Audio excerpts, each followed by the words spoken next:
Welcome, ladies and gentlemen. Today we're going to talk about a very controversial movie, both in terms of what's on screen and what happened off screen. That's right, it's Birth of a Nation, so stay tuned as we discuss on Anatomy of a Movie. Welcome to Popcorn Talk, featuring movie discussion, news, and interviews. Popcorn Talk, we talk movies. And now, here's Popcorn Talk's Anatomy of a Movie. That's right, ladies and gentlemen. We're talking Birth of a Nation, and today we have someone very special here. It's not our usual crew. But as promised, I did bring a representative from our sister network, Black Hollywood Live, because I felt it just fit right. Yeah. If I have to explain why, then you should not be here. Hey guys, I'm Joelle Monique. What's up? Welcome. Thank you. So this is Joelle's first time on Anatomy of a Movie. So I'm excited to have her. And a couple of things. First off, if you're joining us for the very first time as a viewer, know that obviously we're very spoiler filled. So go and see the movie. Or if you don't care to have it spoiled, well, you've been warned. Fair enough. Secondly, you can download our rundown in the description. There's the link. You can download the rundown so you can see kind of where our notes are and things like that that we pull from in today's discussion. But as always, overall thoughts, starting with you. Oh gosh, this is maybe the most triggering movie I've ever seen in that I cried through all of it. I I saw it in Toronto at the film festival. I had to actively look for someone to hug afterwards. I was like, who other person was like wrecked by this movie? And as I was walking away, it dawned on me like, I don't think I liked what I just saw. And I'm like, I don't like the women, and I'm not quite sure I liked how it was shot. And from there, it kind of devolved for me. The more I started talking to other critics, and the more I started talking to people who just are fans of movies and went and saw it, I was like, there's just a lot of issues. And it surprised me kind of the elation coming out of Sundance. And then we saw the Rotten Tomatoes score just tumble after TIFF. Yeah. Well, for me, I actually thought from a filmmaking standpoint, it was good. Now, from a storytelling standpoint, I did have a problem with, there's biopics, and we discussed it on Anatomy of a Movie, like what amount of weight do you hold in terms of how truthful they have to be to actual life. And I think with a movie like this, because of what he was going for, I felt he needed to be a little bit more truthful than he actually ended up being. Oh, absolutely. Especially with calling it, it's no coincidence that it's called Birth of a Nation, obviously. Which is a genius title. It is. I have seen the original Birth of a Nation. Sure. However, I've forgotten all of it.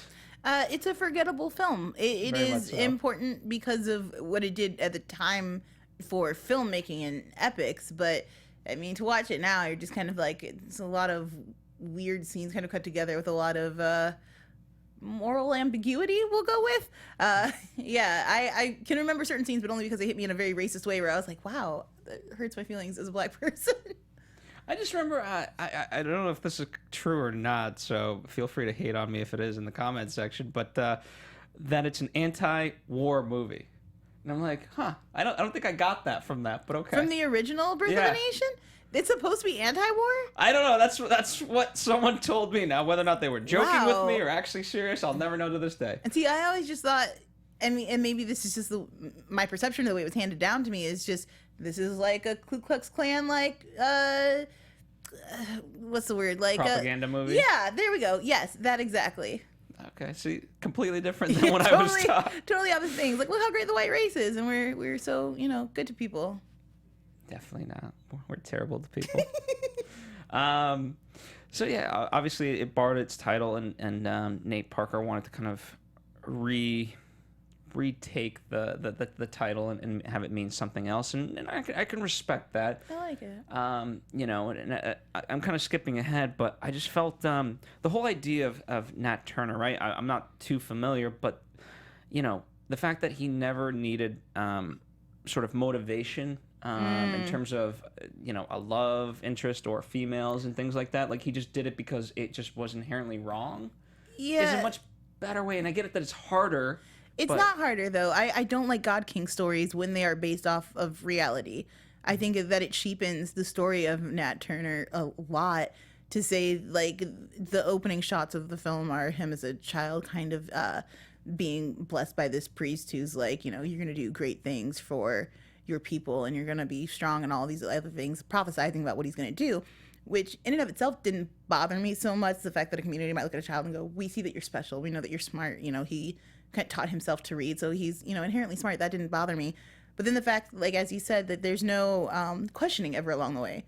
There's never any, like, I was trying to tell a person, like, there's not really a lot of obstacles in the film. They're like, he's a slave, so obstacle. I'm like, that's his position in life. That's not really an obstacle in his path. There's no struggle. There's no moral ambiguity for him. There's no failings, even, really. It's a straight line to the end and a quick march, and it's kind of dull.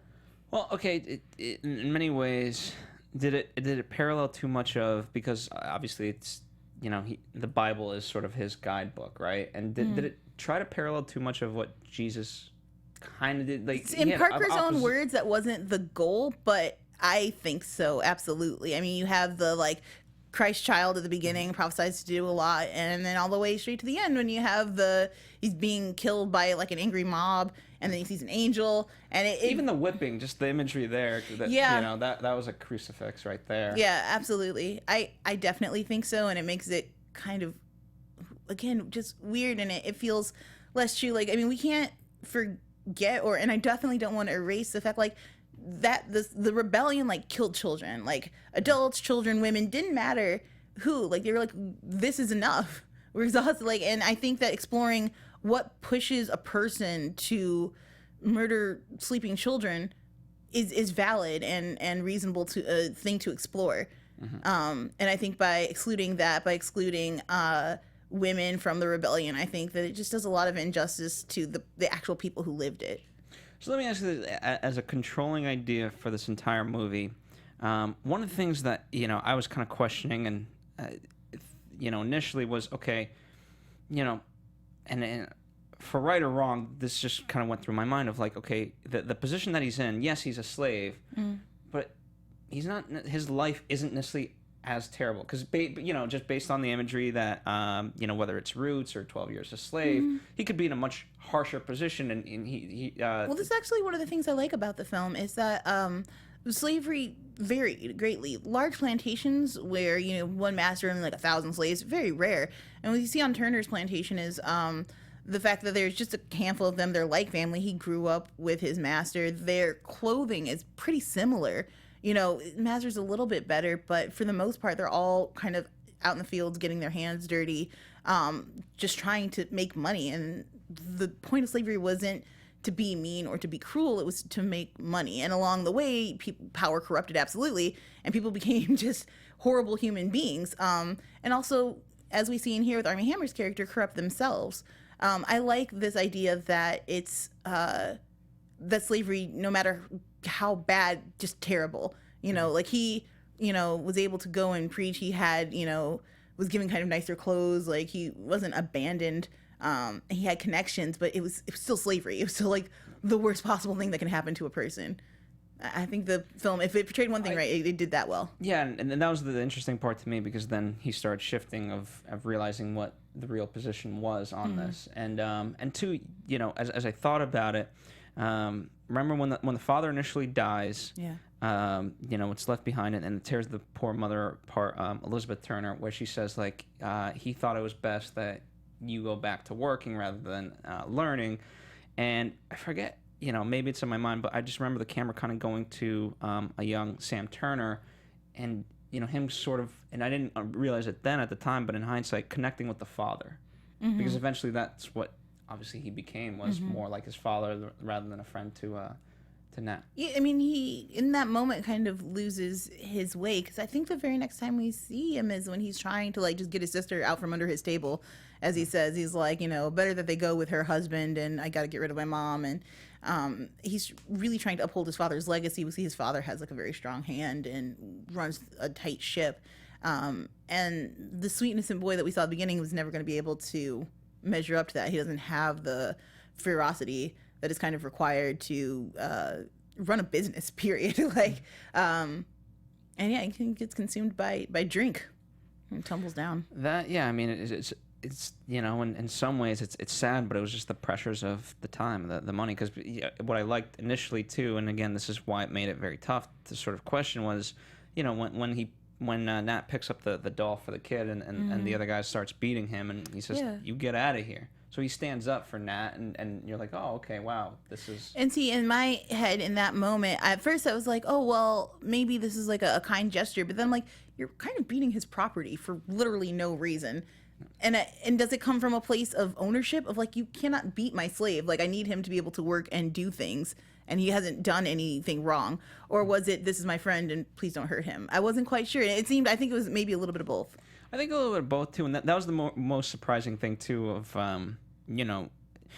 when initially the kind of inciting incident when the food is stolen. I forget his name, but they catch him and they're like, where's your papers? Yeah. The Turner's dad, is that what you're talking about from the beginning? Yeah. And just no regard like, again, that this is actually like, forget that it's bad enough that you're doing this to just a human being, but the fact that this is considered someone else's property and you just have no regard for a white person and you're just ready to shoot this guy, like that in itself is already just in their own rule set is messed up. Yeah, that guy was just trigger happy. I can call him. He was ready to kill anyone. Like, it just, are you just a foot off your plantation? Like, I'm just trying to get some stuff. Nope, gonna rape you. Like, he didn't really care about anything or anyone. He was just happy to be top dog, I think. Yeah, I agree there.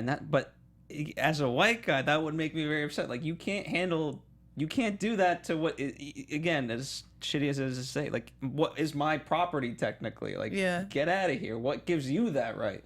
Again, I mean, I think when you own people, then your perception becomes so skewed that it doesn't matter anymore. Like, and we see that throughout, like, even Ms. Turner, who wanted to teach Nat to read, was like, we're just gonna give you the Bible because your poor brain can't take anything else. And we just see constantly these things of like, oh, there's clearly good with, like, they're human beings, they're multi-layered, but slavery is a disease for everyone involved. It's not just hurting the enslaved, though they do bear the brunt. It will corrupt you. You can't own people. Yeah, you can't. Speaking of which, one of the more scary parts to me was, and I don't know if this is like what they intended to do, but like when they're going back and forth, the Reverend and Nat, and just reciting Bible verses. Oh yes. As digs against each other, I was like, wait, does no one stop and think like, wow, we're using the same material against each other? I was unaware if the film was aware what was happening at this point. Because I guess because I couldn't understand it. Are you?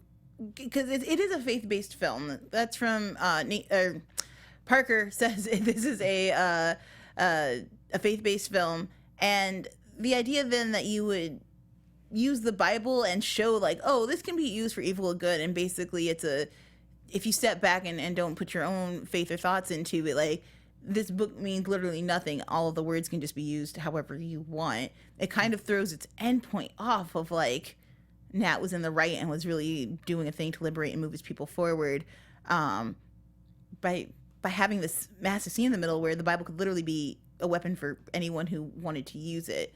And it doesn't seem to ever then redeem itself. Like, the Bible then never comes back and it's like, oh, it's like a peaceful or a good thing. It just always remains this available to anyone to use however you want. And it made, I think, for me, the movie's whole point vague.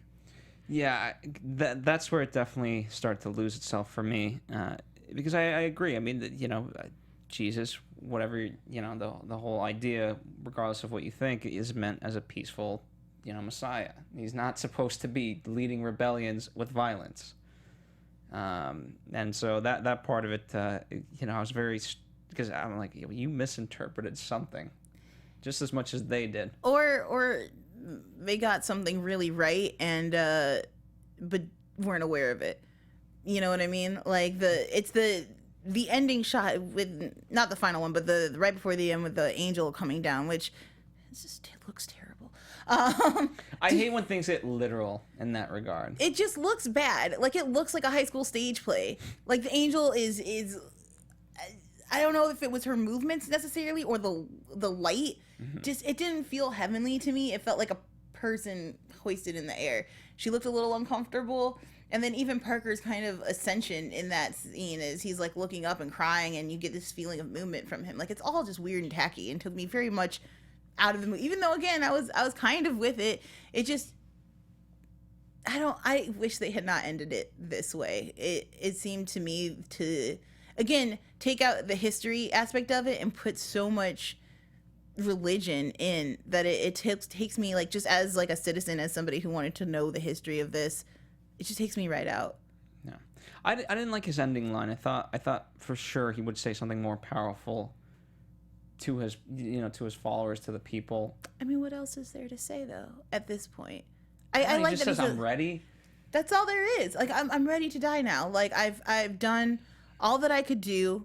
I've fought. I tried to take up arms. I hid. Like, I tried to run away. Like, there's nothing else to say or do. There is no uplifting speech to give. I don't think it has to be but like be well, my children, or so. I don't know. Like, if we're gonna go with the whole Christ-like notion, I felt just give me something. Yeah. Again, I think that I really feel like Nate Parker didn't intend to make Nat Turner a Jesus-like figure. I think he meant to make him a man who was following the word of God, and it got bogged down, as first-time directors do, got bogged down too much in itself and couldn't separate the two. Mm-hmm. And that merger just, it really ruins the film for me. Like, Nat Turner was a person. He was a human being doing his best in, like, the worst possible situation.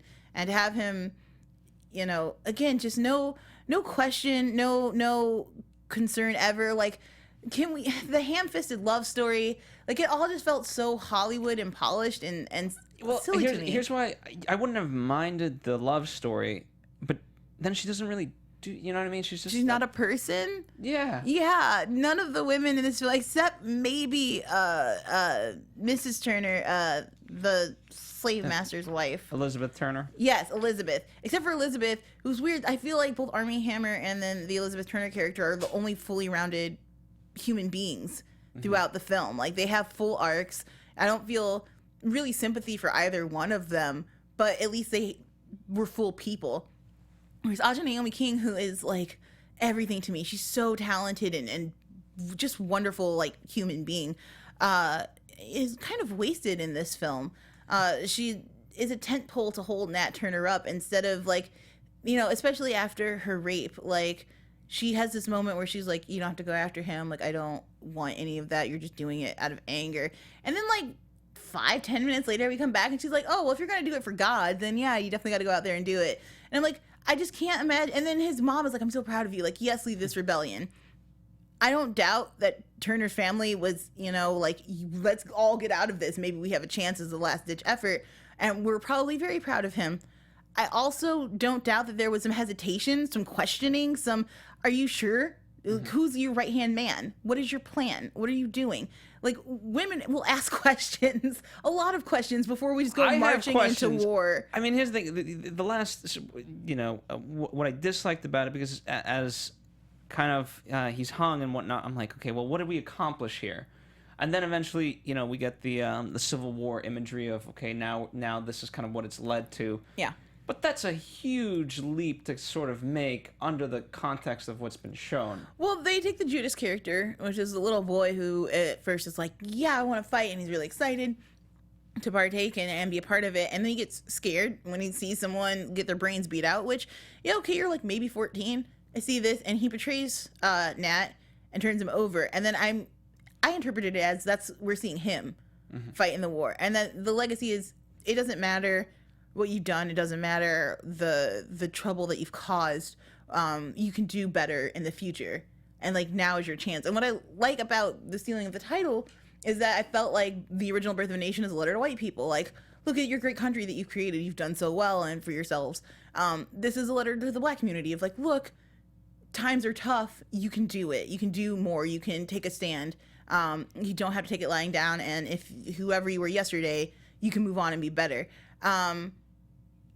I got it.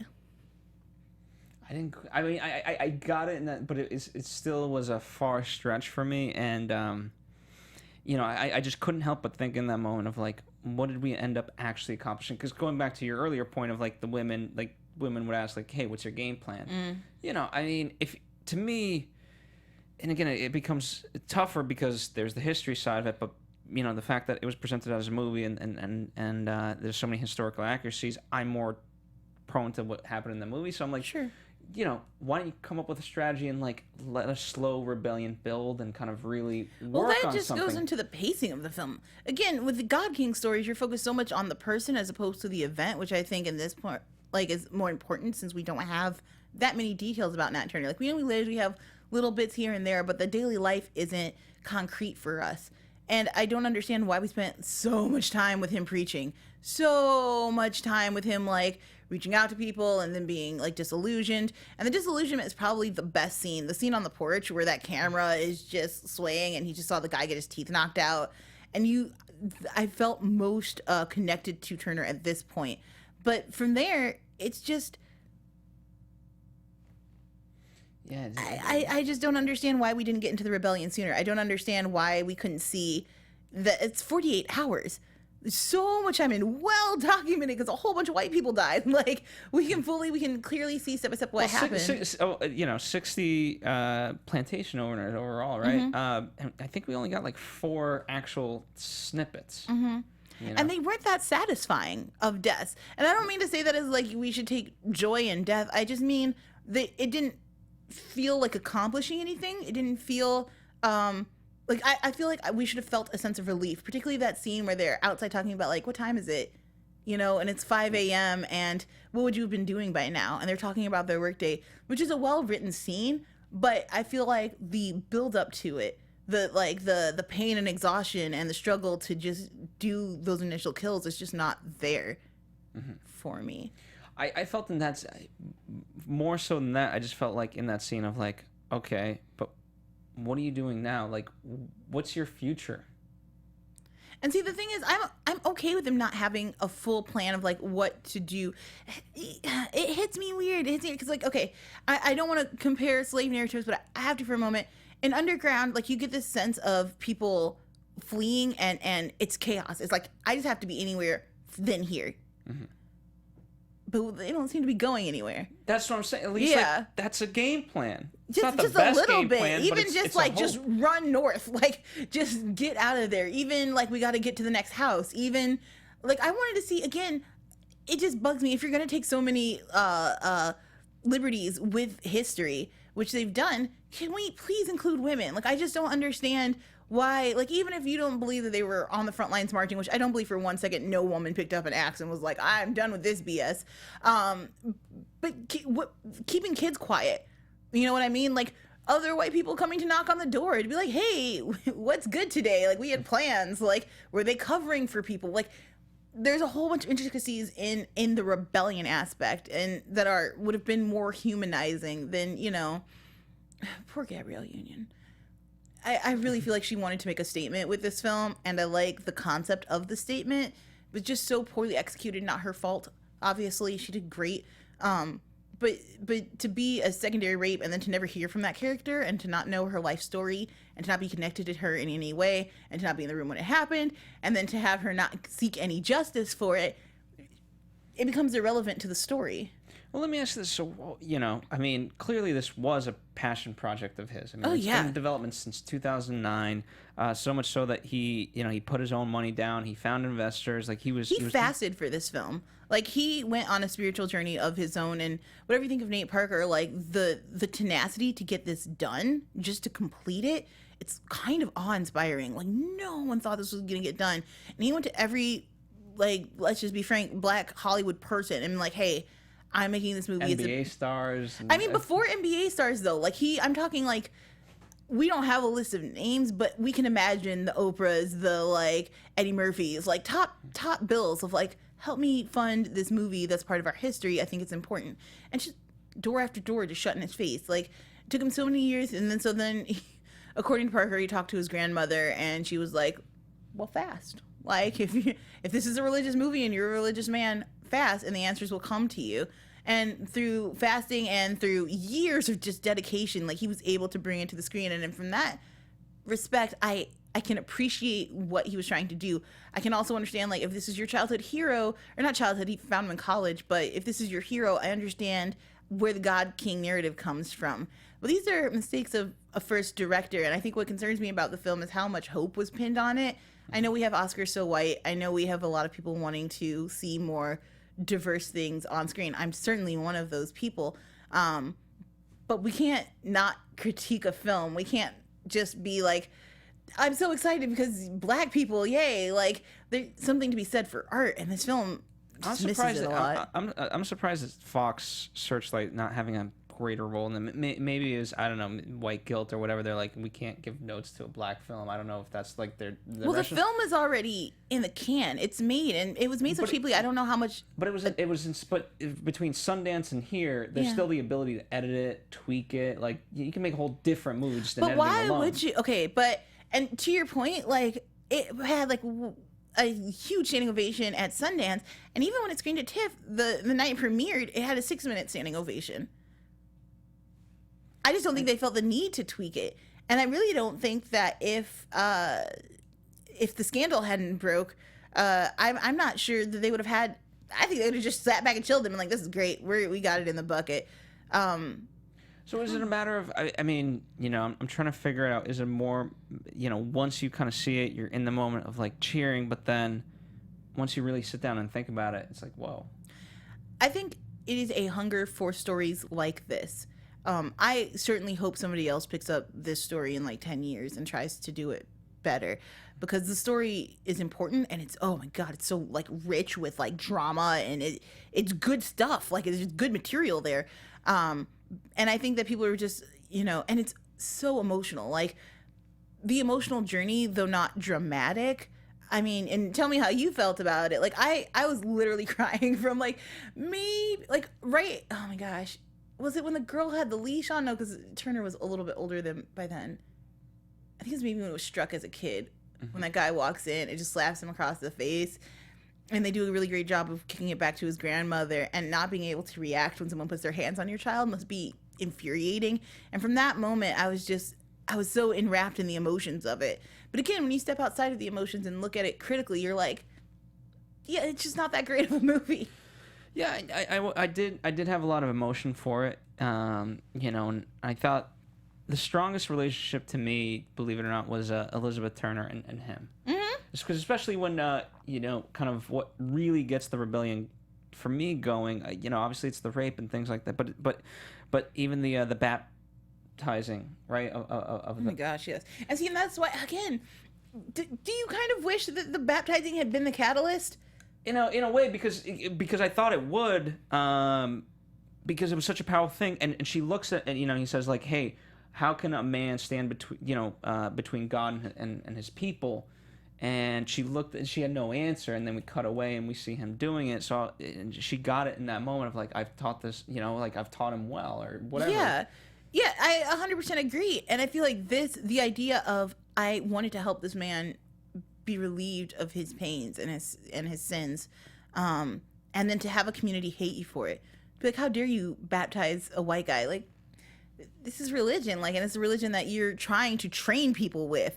And I think that as a catalyst, like, if in your soul you believe and you're struggling with the passages of, you know, slaves are beholden to their masters and they do their will, then to then have them turn around and be like, but you sinned here, when your book says clearly you're fully within your rights. I think that's a much better catalyst for revolt, for being like, this is complete bull. Like, there's no right that I can do to make good with you guys. There's nothing I can do to be a person in your eyes. I like that idea of revolt as opposed to these off-camera rapes that, and I'm glad they were off-camera, but I just don't want rape to be a catalyst anymore. I don't want rape to be the thing that ignites men and leads them to charge. When it happens to women, and then they're like, you just be quiet in the background now, though. Yeah, I don't. And I thought, you know, because he opens up that scene by saying like, all men are sinners. Because he throws that. The way I take it, he's throwing that in her face. Because it's, you know, it's not just you know, a black thing. It's your people. That's what he's saying. It's your people. They're sinners too, and they're even worse. I mean, yeah, from his perspective, certainly. Yeah. So yeah, I thought that was, you know, I thought that was the right scene to kind of go with, and it just didn't quite click. No, like a lot of moments in here, there's a lot of like really good moments. I like the moment where where Turner gives Cherry flowers, and it's the first like pop of color we've seen throughout the entire film. You talking about in the carriage? Yeah. And it's like it's a really kind of warm moment, and then even like the first time they make love is like really beautiful, where it's just the two of them like staring each other's eyes, and you have the candlelight, and it's like a lovely little moment. But then after maybe it's me, but you know, for him to like ask her to marry him just basically on the first or second date, however you want to count it, I was like, let me try to do that in today's the marriage society. proposal is where I was going with it, where it falls off for me because it's creepy. If you're unable, like me, and I'm not sure if it's a flaw or not, I've been thinking about it a lot. I haven't made an opinion. I'm unable to separate artist from art. Mm-hmm. I just can't. Like, one informs the other, so they're linked. And to see Parker emerge from the dark and the mist as Terry is frantically like, who's there? And she's terrified. And then it's Parker. My instant reaction isn't, oh, thank God. It's, oh, my God, run away. Mm-hmm. It's creepy. It doesn't feel romantic. It feels very predatory. And it also has this very macho aesthetic that, again, it's for a film that was independently financed that could have done a lot of things differently. It stuck so close to the Hollywood narrative. And I didn't really understand why. And that whole thing, I felt like it would play such a greater part because it's basically the focus of the first 30 minutes. I'm not sure exactly what it is. Yeah, but roughly about that. And then we drop it. Oh, yeah. What happened to her? Because the only reason she's there is to give him motivation to start a rebellion, but you don't need it because symbolism-wise. But she's not Mary Jane from Spider-Man, right? Like she's not saying like go get him, Tiger. She's just that's what I'm saying though. Is like her whole she was just there to be raped, and that's the problem I have with both women in the thing is that they're not there to be people or to help further tell the story. They're there to have tragic events happen to them so that Nat Turner feels the need to act. But you've been enslaved. You've been told to preach a religion to people who this isn't going to help them, and it actually further degrades them. And then you try your best to help uplift, a white person. Which, I can't imagine too many slaves would be excited to baptize a white person and absolve them of their sins, But he was excited to do it and passionate about it, and he felt it was something he had to do. He was called to do it, and then it was turned against him. I really feel like that's enough catalyst. It's more than enough. I agree with you. Let me ask you this: one of the things I will applaud, whether successful or not, is that for me it did try to do something different in terms of the slave narrative. In terms of how I understand, 12 Years a Slave to me, kind of, we've seen those. At least for me, we've seen those types of stories, and so this was something kind of different. Did it succeed? Nah. Well, okay. Yeah, yes. Okay, so it did not succeed. It tried to make a film about enslaved people fighting for their own rights, particularly Black American slaves liberating themselves, which often we had to do. We still don't have a Harriet Tubman movie for reasons I don't understand. That narrative is one that needs to be told. It's factual and it's part of our history, and I want to see it. But it gives a lot of kudos to white people, specifically just the two. I mean, Mary or Elizabeth, and then even Armie Hammer's character, Sam. I didn't feel like any. Just because it was the God King narrative, you don't feel like he's doing this for his people. It feels like it was predestined to happen. And it doesn't feel really like a struggle ever. You know what I mean? Everything, even the eclipse, I'm like, oh, God, okay, it's the sign. And that really happened. And I like that aspect of the story. It makes it feel like majestic, like beyond reality. But because we already had that beyond reality feeling, we didn't get that moment. You know what I mean? We already feel like he's been touched by a divine being. So when that thing comes, it's just like, oh, okay, it's another thing that's happening. I'm so disappointed with this movie. It's hard for me to articulately talk about it. I'm really trying to be. I think you're articulate enough about. I think you're articulating enough. Yeah, I mean, I wanted something more, and that's the problem. I mean, for better or worse, because there are so few movies of this type, you try to hold them to a very high standard. And again, maybe that's unfair. Like if we were talking about, I don't know, Fast and the Furious, we would be like, oh, yeah, this was the first time director doing something other than a slave narrative that was really. But then again, if you take on challenges like this, you got to be prepared. I think for all of the backlash that's going to come with it if it isn't executed perfectly. I'd be interested to see, like, part of it, when you're a first-time director, you got to have some mentors along the way, and you got to be willing to listen. Mm-hmm. Because part of being a first-time director is knowing that, you have a lot to learn. Well, speaking strictly from a promotional point, an article was released yesterday, and I really wish I could remember who released it. But they said that Oprah gave Nate Parker some advice and was like, look, here's some ways you can continue to promote this movie and talk about rape. Oprah is a survivor herself. And apparently he was just like, no, I'm good. I know that Fox Searchlight spent crazy dollars to be like, look, you have the first 4 title cards. You have to go out there and be the face of this movie. We can only ask, I want to call her Mary Jane, but that is not her name, Gabrielle Union, to do so much. And it fell off the wagon, like that 60 Minutes thing. Like he was doing so good, like throughout TIFF, post TIFF, they did a really good job. They flew up a bunch of Southern radio stations, so it was mostly black people in the room when they were talking about the film.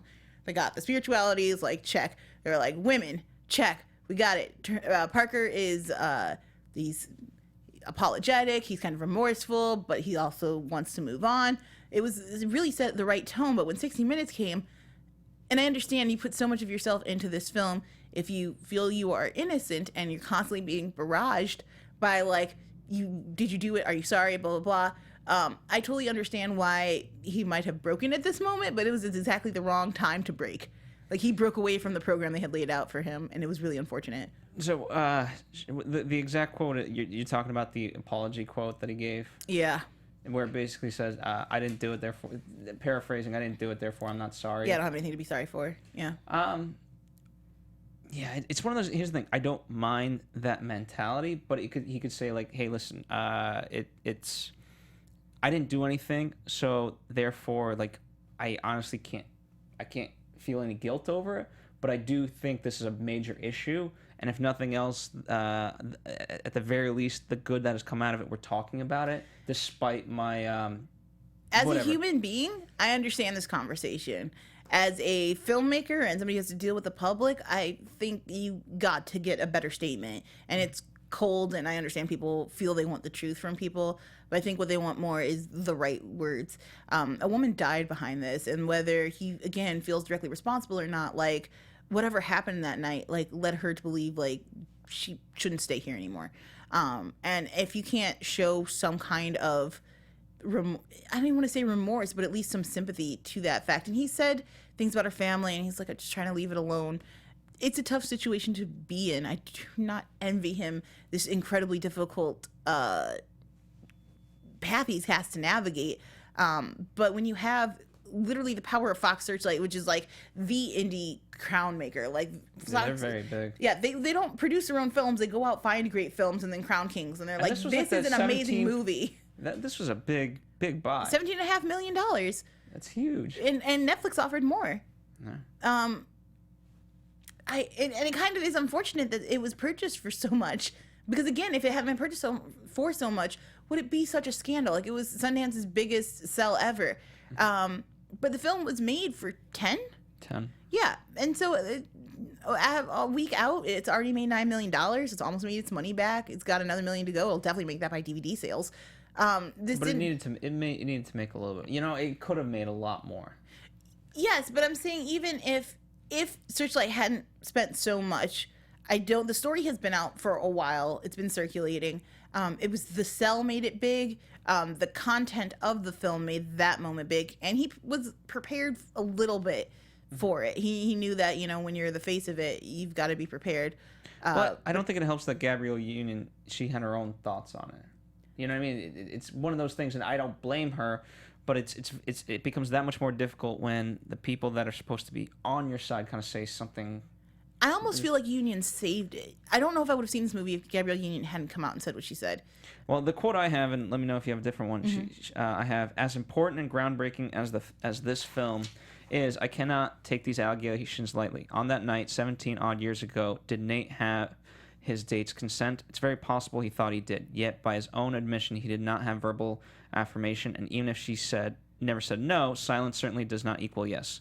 Although it's often difficult to read and understand body language, the fact that some individuals interpret the absence of no as a yes is problematic, at least criminal at worst. Mm-hmm. Yeah. Those are. This is her statement that she released after the movie came out. Gabrielle Union has been vocal about being a survivor of rape for decades, like for a long time. And she, I was in the room at TIFF when she was talking about it, and Gabrielle Union could be a preacher if she wanted to. She inspires and moves so, like, with her own words so well. And she talked about, like, look, I hate talking about sexual assault. I hate it. She's like, every time it makes me want to vomit. It makes me physically ill. And yet I cannot ever be silent about it. And as a woman and being unsure of where these things stand, and as I said earlier, it's not easy for me to separate artists from art. To hear her say, look, you don't have to support the film, but I still think it's a film worth seeing. I still think that this is an important film. Hearing her say that I made this film to make a statement about sexual assault in the first place, to me, the women in this film, Aja Naomi King speaks about when she's on being sold and how she had to separate 2016 herself and understand that this was a position this woman knew she was going to be in. And how do you survive a moment that you know you just have to get through so you can get to the next part of your day? Hearing them tell those stories is what initially made me interested. I don't know if it hurt them at all. Like, people were already saying, I'm not going to see it because of this, or I'm not. I don't know if Gabrielle Union's statement hurt the film at all. I mean, for me, it depends on the way you interpret it. Yeah, I mean, it's what's tough is we'll never know. You know what I mean? Because it's out there, you can only speculate. Did it hurt it or did it not? But the answer, it's always going to be unclear.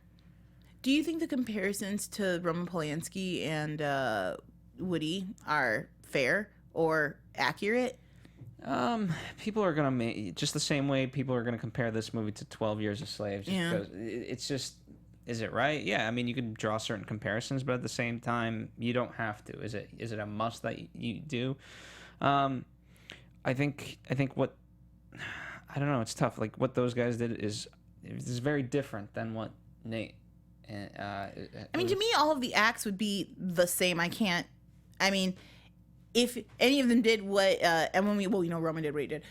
But if Woody or Nate committed the crimes are equal to me, but time periods are different and length of careers are different. And I think it's unfair to say, I guess I just got to be more specific. People are saying that people are boycotting this film and dragging Nate Parker simply because he's black, and that if this were a white director, we'd give him a lot more passes. Now, I think that's wrong, and I think it's more of the time. I think people are realizing it's a, it's an issue at the forefront. It seems a lot easier to be acquitted of these types of charges. Yeah.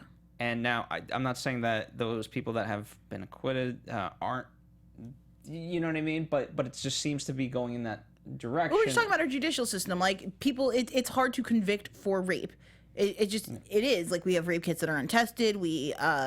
If you don't come forward soon enough, there's all of these questions against the victim. If you don't have the DNA, people question. If you're a good athlete, people are like, well, we can't ruin that kid's life, despite whose life he's ruined.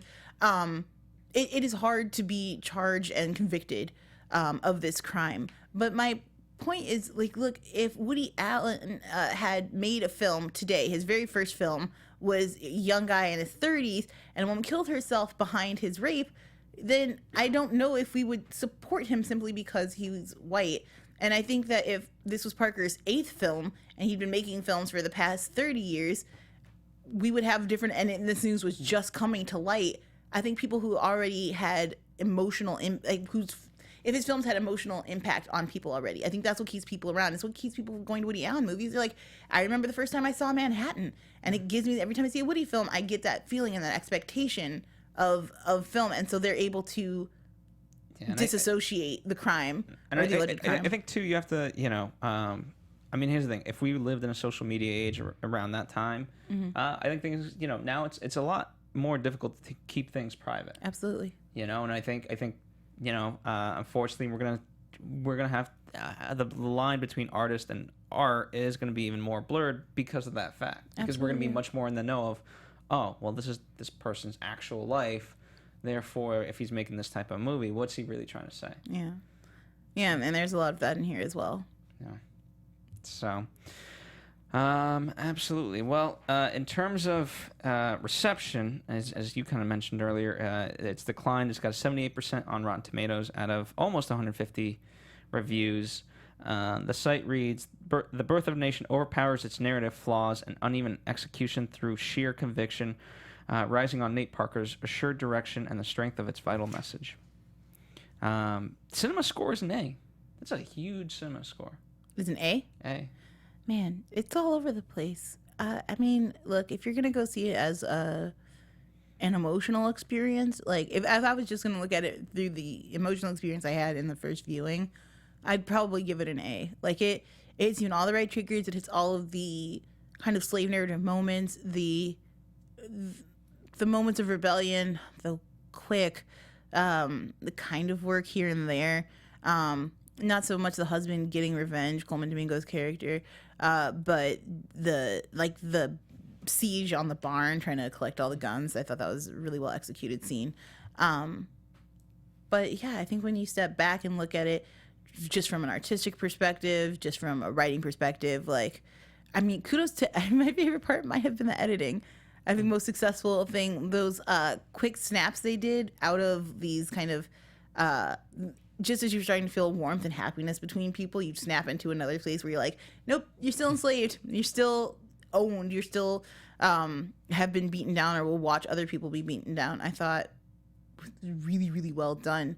But overall, yeah, I think once people had a chance to really think about it after Sundance, they're like, yeah, not so great. Yeah, I agree, and so it is what it is. So we'll see. I don't know. In terms of Oscars, I'm not sure how it's gonna build up. But we're already in mid-October. I'm not seeing a lot of movies for Oscars as of late. So it's kind of like last year for me. There was a lot of movies. I'm like, oh, this should be included in. Mm-hmm. Now I'm like, what are we gonna pick here? Okay, so I know that La La Land hasn't come out yet. That's got so many of my nominations. I'm like, if they just wanted to give an Oscars, like all the Oscars to La La Land, even though it's like the whitest movie, I would be totally fine with it. It's the most uplifting movie I've seen maybe ever. And then I hear Fences and La La Land will go head to head for best female performance with Viola Davis in Fences, and then Emma Stone for La La Land. But yeah, Moonlight is coming out soon. I really hope Moonlight replaces what people were hoping for Birth of a Nation, which is, look, we want films for us, by us, that can reach a broader audience, that are well made. Like that's pretty much what the Oscars So White hashtag was about, was like, let people tell their own stories, and hopefully they're made well, support them. So support Moonlight when it comes out, because it's the most beautiful, haunting film. You have these amazing three-dimensional women who are endlessly flawed but trying so hard, and it's just wonderful. I will say, last year I was upset because to me it wasn't even like Oscars So White. It was just more of like good films got snubbed, and I think this year, you take something like a Ghostbusters, you take something like this. What I don't know, from at least my perspective, what I can appreciate is that sort of stigma's gone a little bit away, and we could just be like, okay, this was a good movie or it was a bad movie. We don't have to be like, oh well, I have to like Ghostbusters in order to be a feminist or blah blah. I hope you never feel that you have to watch or enjoy something that you've watched. And I don't let them slide by. I'm like, that's a crappy not movie. Not you, but people in general. Fair enough. And I know I've been really hard on Birth of a Nation, because I feel I have to be. If you're gonna come out the gate claiming to be high art, like, I'm gonna look at you that way. But mediocre, just average films that are stories that are diverse, I think, are important and valid.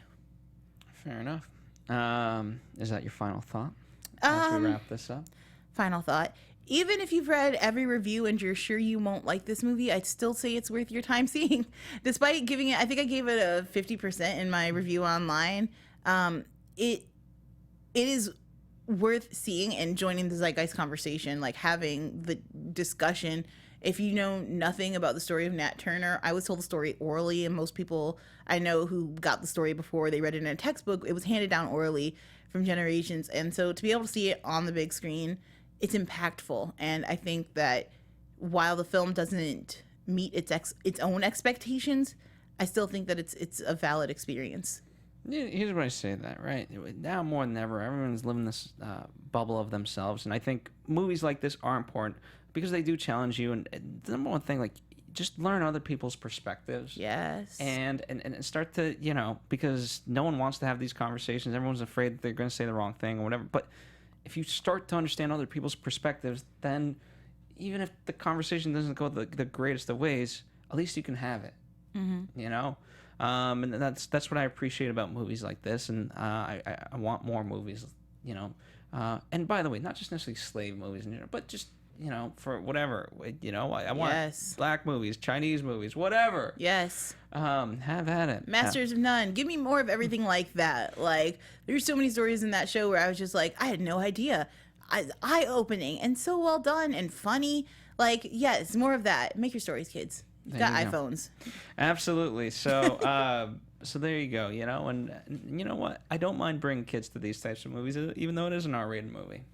There's really, I need some shock in their system. If violence is the reason you don't take your kids to movies, maybe skip this one. But if it's the sex thing, you're totally clear. There's nothing very sexually graphic on screen. Yeah. And the violence, not terrible. Yeah, I mean, compared to most things, this is, this almost feels like a PG wall. If you took them to Transformers, take them to see this. Zach's telling us definitely go see The Great Wall with Matt Don't Damon. see I'm the kidding. I'm kidding. That is the fact. That'll be an interesting movie. Yeah, we're gonna talk about that one. Yeah. In the meantime, thank you guys for joining us. As always, there's a whole library of past shows that we've done that you can check out. For example, we've done 12 Years a Slave. I think Straight Outta Compton was one movie that I liked last year a lot. You guys did Selma, right? Yes, we did. Yeah, check that one out. It's a good one. Yes, we've done a lot of great movies, so definitely check it out and keep checking back in. You don't have to see every Anatomy, just the movies that you've liked and you've seen. Definitely check back into that. Speaking of which, I think we've got Inferno coming out, The Accountant. Then Doctor Strange. I know Zach in the booth is very excited about that one. Is. So definitely a lot going on. Arrival coming out next month. Oh yeah, Arrival, which looks creepy, scary. I couldn't get into TIFF. It was that popular. So we, and hopefully you join us on some more. Yeah, hopefully. Definitely check out BlackHollywoodLive.com. They're an amazing sister network to Popcorn Talk, and we love working with them. They do their thing, we do ours, and together we unite. Zach Wilson does a show called Sci-Fi Weekly. Definitely check that out. As well as Marvel Movie News, just here on the network. And we'll see you guys. Oh, where can people follow you? Oh, yeah. You guys can find me all on the internet at Joelle Monique and every week at blackgirlnerds.com. If you, for some reason, decide to read this review instead of just watch this one, you can go to nerdsofcolor.org to read my review of Birth of a Nation. There you go. And follow us here at The Popcorn Talk. We'll see you guys next time on another Anatomy of a Movie.